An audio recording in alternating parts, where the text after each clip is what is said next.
और इस वक्त की एक और अहम खबर का रुख करेंगे। एक स्टेज पर नजर आए अखिलेश और शिवपाल, इसके अलावा रामगोपाल भी दिखाई दिए। शिवपाल ने बुलाई अहम लोगों की मीटिंग। अखिलेश यादव, रामगोपाल मीटिंग में शामिल हुए। एसएस मेमोरियल स्कूल में बुलाई गई मीटिंग। तो लंबे अरसे के बाद शिवपाल यादव, अखिलेश यादव एक मंच पर दिखाई दिए। बता दें कि मैनपुरी में असेंबली ज़िमनी इंतखाब है। डिंपल यादव मैदान में हैं और हर मुमकिन कोशिश समाजवादी पार्टी इस वक्त कर रही है कि साख की जो ये लड़ाई है इसे जीता जा सके।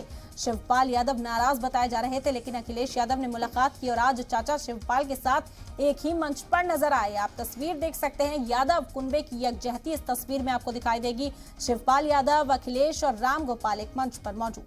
जब स्ट्रॉन्ग रूम सील हो पाती हैं मशीनें जाकर के, इसलिए जहां दिन में हमें काम करना है वहीं रात तक हम लोगों को जिम्मेदारी निभानी है। ये चुनाव बहुत महत्वपूर्ण है, इसलिए भी महत्वपूर्ण बन जाता है कि बंगाल में तो ये हारेंगे, बिहार में भी राजनीति बदल गई है, उत्तर प्रदेश ही है और उत्तर प्रदेश ने तय कर लिया कि बीजेपी नहीं आएगी तो देश में कहीं बीजेपी नहीं आ सकती। इसलिए आपकी हमारी जिम्मेदारी जहां नेताजी के सम्मान की वो तो है ही है, लेकिन देश की राजनीति को दिशा दें उसकी भी हमारी आपकी जिम्मेदारी बनती है। यही रास्ता नेताजी ने दिखाया था, उसी रास्ते पे चल करके हम लोग समाजवादी पार्टी को मजबूत करेंगे। बहुत बहुत धन्यवाद और बहुत बहुत आभार प्रकट करता हूँ आपका।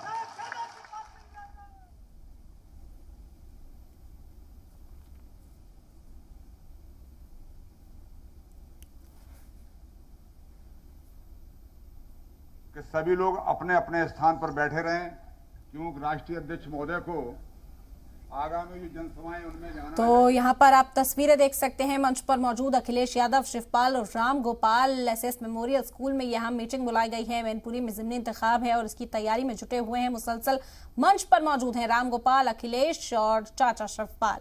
आपको बता दें कि यहाँ पर मुलायम सिंह यादव के इंतकाल के बाद मैनपुरी की सीट खाली हुई, जहां पर वोट डाले जाने हैं 5 दिसंबर को। डिंपल यादव मैदान में है, बीजेपी की ओर से रघुराज शाक्य मैदान में है और मैनपुरी की सीट के लिए इंतखाबी तशहीर जारी है।